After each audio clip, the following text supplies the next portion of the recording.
பேசப்படுவதும் கேட்கப்படுவதுமே உண்மையான மொழி. எழுதப்படுவதும் படிக்கப்படுவதும் அடுத்த நிலையில் வைத்து கருதப்படும் மொழியாகும். இவையே அன்றி வேறு வகை மொழிகளும் உண்டு.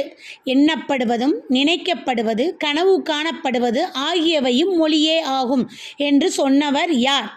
மூவா என்று அழைக்கக்கூடிய மு. வரதராசனார். அப்படியே நிற்கட்டும் அந்த மரம் என்ற நூலின் ஆசிரியர் யார்? ராஜமார்த்தாண்டன். குழந்தை வரைந்தது பறவைகளை மட்டுமே, வானம் தானாகவே உருவானது என்ற கவிதையை எழுதியவர் ஆசிரியர் யார்? கலாப்பிரியா. தமிழ்நாட்டில் வனக்கல்லூரி அமைந்துள்ள இடம் எது? கோயமுத்தூர் மாவட்டம், மேட்டுப்பாளையம். வன பல்கலைக்கழகம் அமைந்துள்ள இடம் எது? கோயம்புத்தூர்.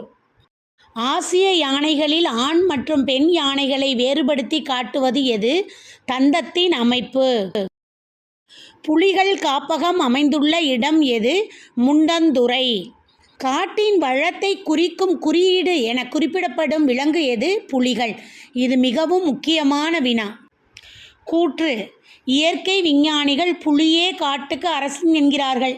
காரணம்: நீளம், உயரம், பருமன், எடை, பழம், வேட்டை திறம் ஆகிய அனைத்தும் சிங்கத்தை விட புலியே உயர்ந்தது. கூற்றும் சரி, காரணமும் சரி.